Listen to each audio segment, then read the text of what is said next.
열왕기하 14장의 말씀으로 계속 은혜를 나누겠습니다. 아마샤 왕, 참 승승장구하고 있습니다. 칭찬도 들었죠. 하나님의 그 율법 중에서 아버지의 죄를 아들에게 묻지 말고 또 아들의 죄를 아버지에게 묻지 말라 하신 그 율법을 따라서 자기 아버지 요아스 왕을 죽였던 그 신하들을 처단할 때 이제 그 율법에 의지해서 그 아들들에게 죄를 묻지 않은 그런 모습을 보였습니다. 자, 그리고 이 아마샤가 또 어떤 일을 했습니까? 군대를 모집을 하는데 무려 30만이라는 창과 방패를 능수능란하게 다룰 줄 아는 청년들을 군대로 그렇게 모집하는 아주 놀라운 그런 지도력을 보였습니다. 그리고 은 100달란트로 그 북쪽 이스라엘 사람들, 그 에브라임 사람들이죠. 그 사람들 중에 10만 명이라는 또 대군을 또 모집하는 그런 능력을 발휘했습니다. 그때 이제 선지자가 뭐라고 말했습니까?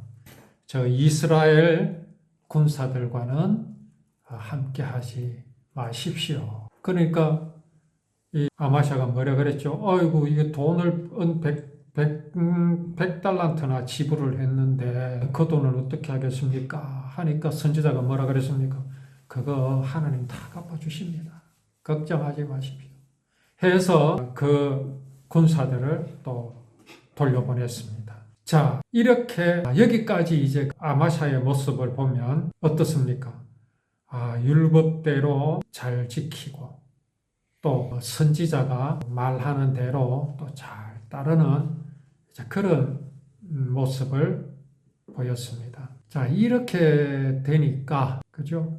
또 군사를 모으는데도 아주 탁월한 그런 능력을 발휘했고 또 그 능력대로 그렇게 군사가 모이고 이러니까 아마샤의 마음에 어떤 것들이 틈탈 수 있겠다 하는 우려가 생길 수밖에 없습니다.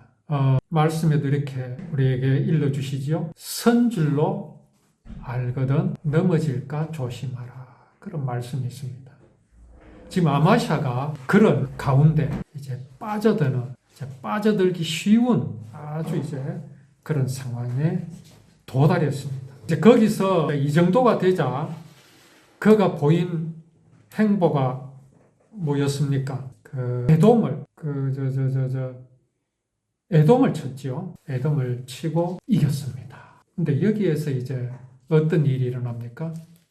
에돔 사람 10,000명을 사로잡아서 낭떠러지에서 굴러 떨어지게 했습니다. 그렇게 에돔 사람 10,000명을 죽였습니다. 과연 이게 무엇을 하나님께서는 우리에게 보여주시느냐라는 겁니다. 하나님께서 에돔을 치라는 말씀을 하신 것도 아니고, 그죠? 어떤 선지자로부터 하나님의 음성을 들은 것도 아닙니다. 그리고 그 에돔 사람을 사로잡아서 그냥 죽여버립니다. 저번 주에도 말씀을 나누었지만 이게 정복이 아닙니다. 가나안을 정복하라 하신 그 말씀의 의미라는 것이 그들을 살육하고 살해하고 그게 아니거든요. 지금 아마샤가 보인 에돔 군대에게 행한 이것은요, 살인이며 살해입니다. 살해. 이거는 정복이 아니라는 말씀이죠. 얼마나 좋은 기회입니까? 이 사람들 사로잡혀서 어떤 생각을 하겠습니까? 이제 우리는 죽었구나. 벌벌 떨지 않겠습니까? 이런 사람들한테 너희들은 죽지 않는다. 우리 유다를 향하신 하나님의 뜻, 우리 이스라엘을 향하신 아브라함의 후손을 향하신 하나님의 뜻을 잘 들어봐라. 우리에게 주신 율법을 잘 들어봐라. 우리에게 주신 율법은 너희들의 법과 다르다. 착하고 바르게 살고 질서 있게 살아라고 주신 게 아니다. 이 율법에 기록한 모양과 모습대로 하나님께서 우리 사람이 하나님을 믿지 않는 죄악을 용서하여 주시기 위해서 그 용서하실 모양과 모습을 기록하여 주신 것이 율법이다.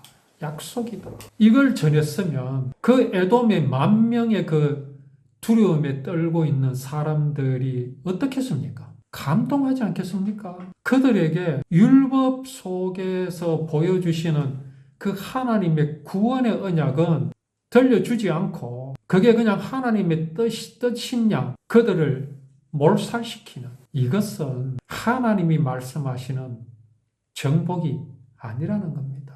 아마샤가 왜 이렇게 했을까요? 전에 자기 아버지를 죽였던 그 신하들 그들을 죽이면서 율법에 따라 아버지 죄를 아들에게 묻지 말라신 그 율법을 지킨 그것과 그 에돔 사람을 사로잡아서 두려움에 떨고 있는 그들에게 율법 곧 하나님의 약속, 언약을 전하지 않는 이 모습 어떤 것이겠습니까? 과연 아마샤가 율법을 지키는 사람인가? 율법을 올바르게 알고 있는 것인가? 라는 것을 우리는 한번 생각해 볼 그런 중요한 문제입니다. 그가 에돔을 쳤다라는 그 자체, 에돔과 전쟁을 벌인다는 그 자체가 이미 그 마음에 무엇이 있었다는 것을 우리는 짐작할 수 있습니까? 믿음이 아니라 그냥 자신감입니다. 신념이었습니다. 자, 그 신념의 결과가 어떻게 나타났다고요? 사로잡은 10,000명을 그냥 살해했고, 더욱더 이제 이 아마샤가 율법을 몰랐으면 지키지 않았다는 것은 어디에서 또 나타나느냐 하면요. 전쟁 중에서 그 에돔에서 에돔 사람들이 섬기는 신상을 그대로 가져왔습니다.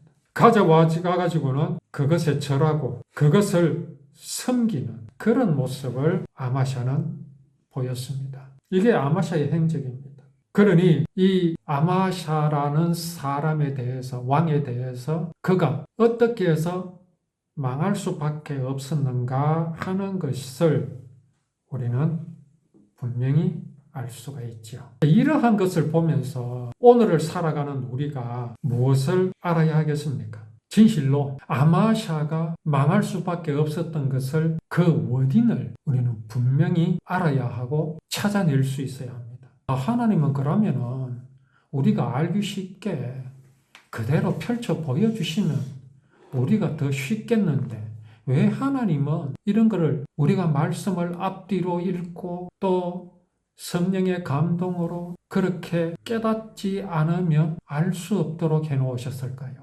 예수님도 서기관과 바리새인들, 율법학자들, 제사장들, 유대인들 앞에서는요 그냥 액면 그대로 말씀하신 적이 없습니다. 모든 걸 비유로 말씀하셨습니다. 그렇게 하신 이유가 뭐냐? 진실로 그 마음에 율법이 무엇인지 알고자 하는 그 갈급한 심령은 그 비유를 듣고 깨달으려고 하는 마음이 있습니다. 쉽게 던져주면요 아무나 그걸 받습니다. 심지어 예수님 이런 말씀하셨죠. 진주를 돼지에게 던져주지 말라. 갈급한 심령은요 비유로 말씀하실 때 그것에 대해서 생각하고 갈급한 마음이 있습니다. 이런 심령이야말로 진실로 여호와의 율법을 알려고 하는 마음, 그 율법 속에서 하나님께서 무엇을 보여주시고자 하시는지 갈급한 심령이라는 것, 그걸 알 수 있게 되죠. 그래서 우리는 이 열왕기서를 통해서 진실로 하나님의 마음을 들여다볼 수 있어야 합니다. 그런데 그게 어렵지 않습니다. 이 성경은요, 그 앞뒤만 읽어봐도 해답이 다 있습니다. 옛날에 선생님들이 그런 말씀하시죠. 이 책을 앞뒤로 읽어보면 거기에 해답이 다 있다. 그런 말씀들을 들어 하신 것이 기억납니다. 자, 이제 이 아마샤가요, 이 사람이 에돔을 치고 그 에돔에서 우상들을 가지고 와서 섬깁니다. 자, 에돔을 또 이기고 나니까 더욱 아마샤 마음에 뭐가 생겼겠습니까? 믿음이 생겼겠습니까? 아니면 자신감이 생겼겠습니까? 이거 우리 구분할 줄 알아야 합니다. 자신감과 믿음, 신념과 믿음, 이 차이를 분명히 구별할 줄 알아야 합니다. 아마샤에게 신념이 생겼습니다. 해보이 되거든요. 해보니까 되더란 말입니다. 그러니까 아마샤는 하나님께 묻지 않습니다. 왜요? 해보니까 되더라. 그러니까 이제 이 아마샤가 어떻게 합니까? 이제는 북쪽 이스라엘을 향해서 요아스 왕에게 한판 붙자고 가잖아요. 우리 한판 뜹시다. 에돔을 물리쳤다고 해가지고 교만해진 겁니다. 그 말을 지금 누가 합니까? 북쪽 이스라엘 요아스 왕이 하는 겁니다. 네가 에돔을 쳤다고 교만해진 것 같던데 허풍 떨지 마라. 이 말은 또 누구의 마음이겠습니까? 하나님 마음입니다. 네가 지금 무엇하고 있느냐? 네가 뭐 에돔을 치고 이기니까 뭔 된 줄 아는데 넘어질까 조심해라. 아마샤는 듣지 않습니다. 뭐 듣지 않을 수밖에는요. 해보이 되거든. 해보니까. 그래서 이제 요아스가 북쪽 이스라엘 요아스 왕이 유다를 치러 나옵니다. 베세메스에서 마주쳤습니다. 싸운 결과가 어떻게 되겠습니까? 북쪽 이스라엘 요아스 왕이 에돔을 이긴 아마샤를 이겼습니다. 그렇게 되자 이야 그 아마샤의 치적 중에 하나가 뭡니까? 군대를 모은 거 아닙니까? 30만 명이나 모았지 않습니까? 충성을 다한 그들, 부름에 응답한 그들, 에돔을 이긴 그들 아닙니까? 그런데요, 그들이요, 뿔뿔이 흩어져서 집으로 다 도망가 버렸습니다. 이게 가능한 일입니까? 이제 우리가 이 말씀을 통해서 정말 우리가 하나님의 뜻을 분명히 알고 믿음이 무엇이며 신념이 무엇인지를 분명히 알아서 우리의 모든 삶 속에서 하나님 앞에 믿음을 드리고 믿음으로 우리가 하나님의 놀라우신 그 사랑을 누리는 우리의 삶이 되기를 원합니다.